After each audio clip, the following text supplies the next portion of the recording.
Ciao ragazzi, io sono Riccardo, bentornati nel mio canale YouTube e nel mio piccolo laboratorio. Oggi guarderemo il trapano avvitatore angolare della Parkside, comprato questa mattina 10 gennaio 2022 all'Idal a costo di 27,99 €. Il modello PW BSA 12A1. Prima volta che esce in Italia, non avevo mai visto questo avvitatore della Parkside, quindi assolutamente una novità. Adesso mettiamolo alla prova, vediamo quali sono le sue prestazioni e vediamo com'è fatto. Iniziamo. All'interno della confezione troveremo solamente il trapano avvitatore ed il manuale di istruzioni, quindi viene venduto senza batteria e senza caricabatterie, ma può funzionare con le batterie da 12 volt sia da 2 che da 4 ampere. E allora qua abbiamo alcune informazioni riportate come icone e alcune illustrazioni, ma giriamo prima la confezione e guardiamo l'etichetta sulla parte posteriore. Trapano avvitatore angolare ricaricabile 12 volt, modello PW BSA 12A1, senza batterie e senza caricabatterie, per forare e avvitare nei punti difficilmente raggiungibili o negli spazi di lavoro ristretti. Testa angolabile in 5 posizioni, facile impostazione dell'angolo grazie alla posizione a scatto, bloccaggio automatico del mandrino spin and lock, lampada da lavoro LED integrata, morbida impugnatura antiscivolo. Oddio, è antiscivolo ma non è morbida. Massima coppia di serraggio 11 Nm, poi tra parentesi c'è scritto avvitamento forte. In realtà 11 Nm sì, non sono pochissimi, ma non è un avvitamento forte. Il numero di giri è regolabile e va da 0 fino a 1300, ovviamente a vuoto. Gli angoli impostabili vanno da 0 gradi, 22,5, 45, 67,5 e 90 gradi. Il mandrino ha un'apertura massima di 10 mm e il massimo diametro di foratura nel legno sarà di 10 mm, invece il massimo diametro delle viti sarà da 6 mm. Più in basso troviamo anche i numeri di telefono per avere assistenza tecnica in caso di bisogno. Vi ricordo che questo utensile ha 3 anni di garanzia, che per poterne usufruire dovrete conservare lo scontrino. Adesso guardiamo per bene come è fatto, come si utilizza e soprattutto quali sono le sue prestazioni. Innanzitutto vi anticipo che è davvero molto pesante, pesa 1,350 kg se ricordo bene, comunque supera 1,3 kg, quindi non è leggerissimo. E il peso si concentra quasi tutto nella parte frontale. Come vedete la batteria da 2 ampere ha una forma identica, una grandezza identica a quella dell'avvitatore, ovviamente quella da 4 ampere sporgerà leggermente. Continuando lungo il fusto troviamo l'indicatore LED dello stato di carica con 3 LED, quindi 3 LED accesi indicheranno il livello massimo di carica, 2 LED un livello intermedio e poi il LED rosso indicherà o lo stato di protezione oppure la batteria scarica. Questo è il tasto per avviarlo ed ha una funzione di potenziometro: più premeremo il tasto più velocemente roterà il mandrino.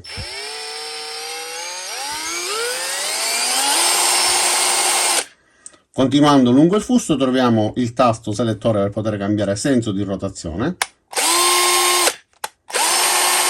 quindi per poter avvitare e svitare, e questo è il tastino che ci permette di cambiare le 5 posizioni. Premendolo infatti avremo la possibilità di far fare uno scatto e impostare il mandrino con l'angolazione che ci necessita.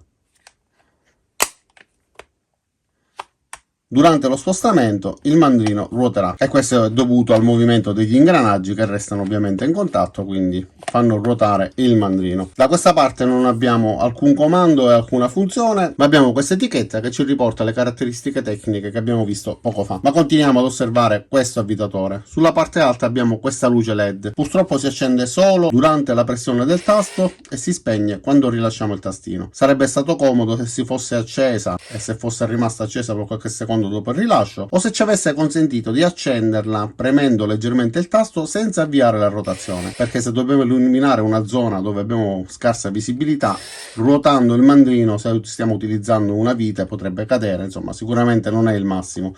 Comunque illumina la zona, anche se avrei preferito che questo funzionasse in modo differente. Adesso guardiamo il mandrino. Vi anticipo ovviamente che essendo un mandrino angolare, come vedete, ha un minimo di gioco e che la copertura del mandrino, quindi il rivestimento nero che di solito è fuori asse, ovviamente essendo fuori asse ruotando farà oscillare il tutto, quindi potrà sembrare molto più storto di quanto in realtà sia. Quindi chiudo il mandrino. Ok, osservate il centro. Se io lo faccio ruotare così liberamente, mi si è attaccato l'adesivo al dito, se io faccio girare il mandrino così liberamente, ovviamente traballerà tutto. Se cerco di mantenerlo più fermo possibile, tutto questo movimento si ridurrà di tantissimo. Quindi osservando esattamente la parte centrale vedremo che quasi ferma, e invece la parte esterna, tutte queste parti in movimento, gireranno in modo non coassiale al centro del mandrino. Adesso vi faccio vedere anche la velocità di rotazione, dichiarano 1300 giri al minuto, vediamo se li rispetta.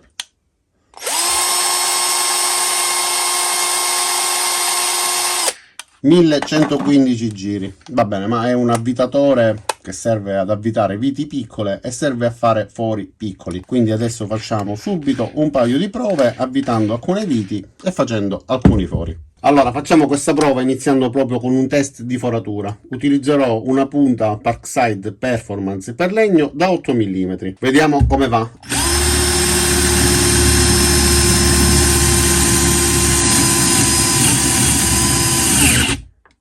Ok, è andato in protezione.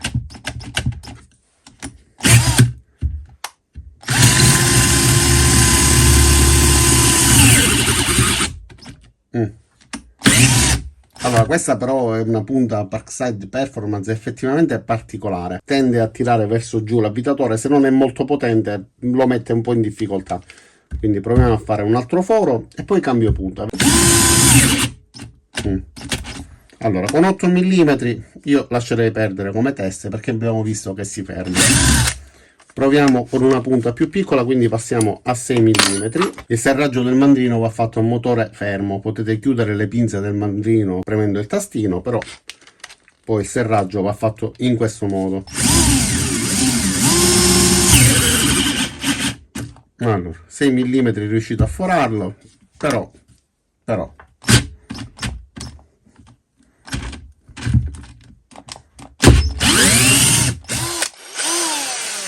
proviamo a cambiare batteria, vediamo se dipende da questo. Non cambia granché. Allora.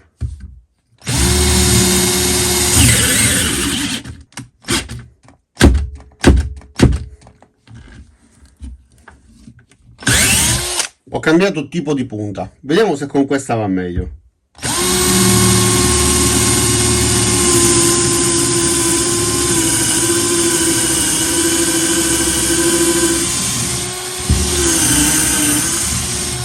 Infatti, come vi avevo detto, con quel tipo di punta Parkside Performance che è molto aggressiva, fa molto preso sul legno, in realtà non è proprio semplicissimo. Proviamo questa punta Parkside versione economica.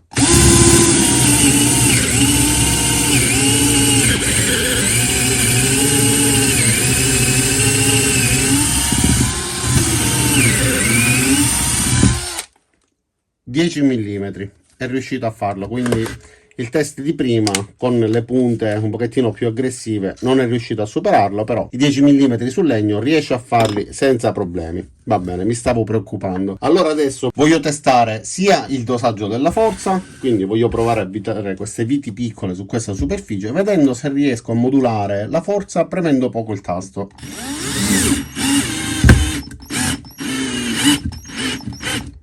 Ok. Sì, si riesce a modulare, non è proprio il massimo perché si deve comunque fare pressione sul tasto e se per sbaglio premiamo di più in base alla superficie rischiamo di andare troppo in profondità e quindi danneggiare eventualmente le superfici. È un dosaggio che va fatto con attenzione. Proviamo questa vite, quella era da 2 mm per 2 cm di lunghezza, questa invece è 4 cm di lunghezza, sempre 2 mm di diametro.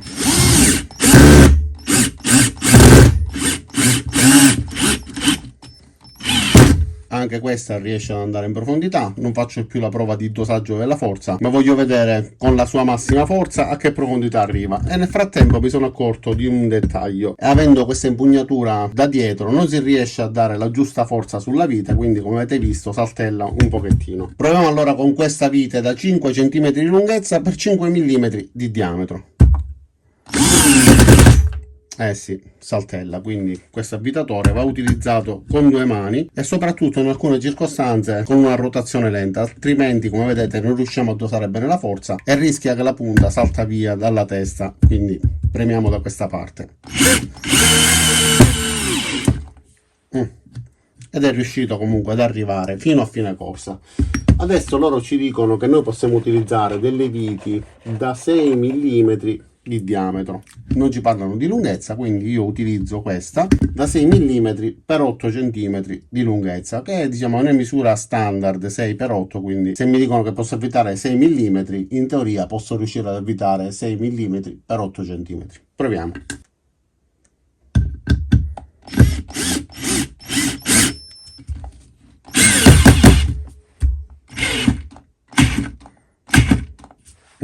Non riesce. Allora, un'altra caratteristica di questo avvitatore è quello che, siccome il mandrino si blocca perché il sistema spin and lock, ti permette di utilizzarlo come un normale cacciavite, e quindi in teoria potremmo avvitare in questo modo.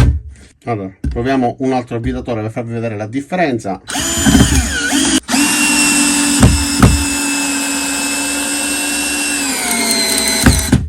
Un avvitatore normale riesce ad andare fino in profondità tranquillamente.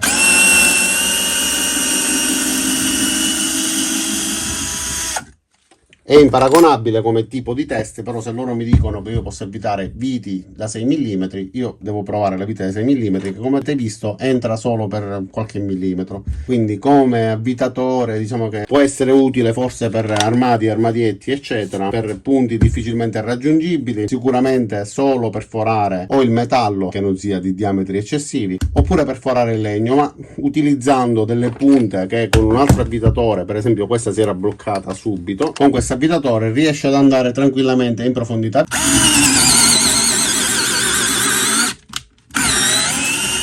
Quindi con quello si bloccava, con questo è andato tranquillamente.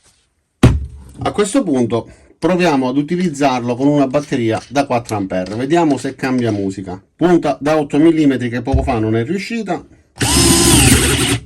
No, non riesce.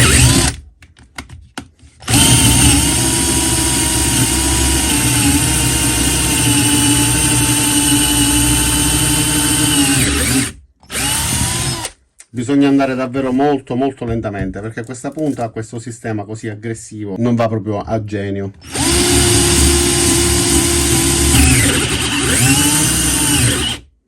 Va bene, dai. Proviamo con la vite da 6 mm per 8 cm, vediamo fino a che profondità riusciamo ad arrivare con la batteria da 4 A.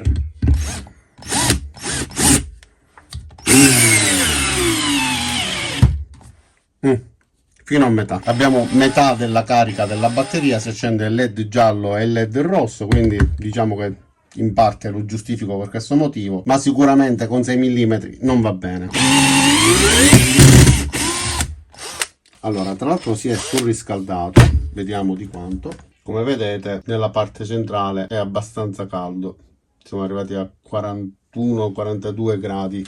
Ora facciamo un'altra prova che secondo me con questo tipo di avvitatore potrebbe essere molto adeguata, quindi una punta autoperforante. Proviamo a lavorare su questo pezzo di metallo, non utilizzerò né olio da taglio né altro. Simuliamo una situazione nella quale stiamo facendo un lavoro in un punto difficilmente raggiungibile, eventualmente poi farò la prova anche con l'olio da taglio se con questa non dovesse riuscire.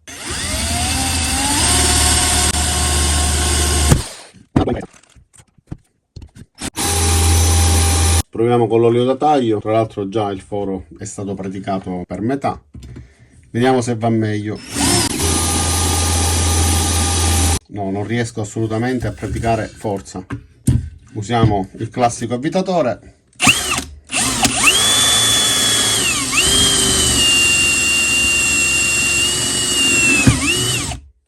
Senza olio da taglio né nulla sono riuscito a praticare il foro su questo metallo, e con l'altro è il risultato praticamente impossibile, non per una questione di potenza ma proprio per una questione di scomodità nell'utilizzo, perché l'impugnatura è troppo indietro. Volendo si può impugnare in questo modo, ma comunque non si riesce a dare la stessa forza. Proviamo, facciamo questo tentativo, perché finora ho simulato una situazione in un punto difficilmente raggiungibile. Che l'impugnatura ha questa forma e il tasto ha questa dimensione così grande per consentirci di premerlo nella parte più estrema, quindi infilarci in punti difficili, premere la parte posteriore del tastino e avviarla. Ma possiamo lavorare anche in questo modo, quindi cambiamo simulazione. Ovviamente l'altro avvitatore ha anche la rotazione molto più veloce, però dovremmo riuscirci. Vediamo, ora mi sbilancia il peso verso dietro.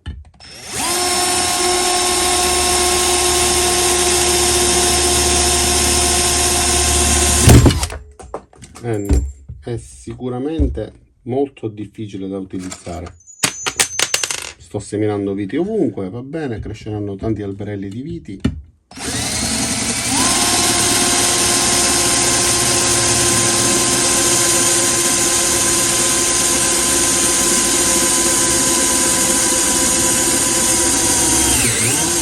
Ok, alla fine ci riusciamo, ma in questa posizione forse tanto vale utilizzare un classico avvitatore.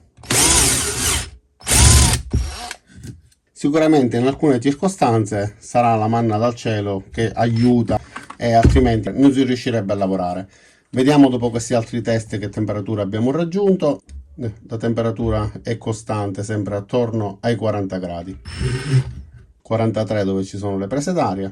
Vabbè, sì, è rimasta costante nonostante tutto questo lavoro. E allora ragazzi, premessa, per me è la prima volta che utilizzo un avvitatore di questo tipo. Non ne conosco benissimo l'utilizzo, possibilmente ci sono impieghi nei quali effettivamente, anche con queste caratteristiche, può salvare da alcune situazioni nelle quali appunto non riusciremmo a svolgere il nostro lavoro. Sicuramente è una dimensione ridotta, quindi ci permette di arrivare in punti molto ristretti, però non so se questo in particolare, che ha tutti questi giochi, se sono tutti fatti così, obiettivamente non lo so, come avvitatore non mi ha fatto impazzire, come trapano neanche. Riconosco però che in alcune situazioni appunto risulta quasi indispensabile. Pesa 1,3 kg e se impugnato dall'estremità effettivamente, guardate, il polso tende a piegarsi, non è difficile da tenere, ma se dobbiamo avvitare 2 viti, se ne dobbiamo avvitare di più, tenere 1,3 kg con il braccio alzato o in punti difficilmente raggiungibili sicuramente non è il massimo. L'avvitatore è pesante, che potrebbe essere un sintomo e un sinonimo di buona qualità, però ha questi però. Quindi cosa dire? Boh. Non ho fatto la prova ad avvitare in questo modo, ma sicuramente essendo circolare, quando arriva a fine corsa 11 Nm potrebbero farlo ruotare come impugnatura. Spero che questo video vi sia stato utile per capire se questo avvitatore, per l'utilizzo che dovete fare voi in punti difficili eccetera eccetera, magari può tornare utile. Per il resto io ho finito e non mi resta che ringraziarvi di aver visto questo video fino in fondo. Spero di aver detto tutto, spero di aver fatto le prove bene, casomai fatemi sapere nei commenti se ho commesso qualche errore e quale altra prova vorreste vedere con questo utensile. Ora vi saluto, vi ringrazio di aver visto questo video, iscrivetevi al canale, cliccate sulla campanella qua giù per attivare le notifiche e ci vediamo ai miei prossimi video. Ciao da Riccardo e a presto!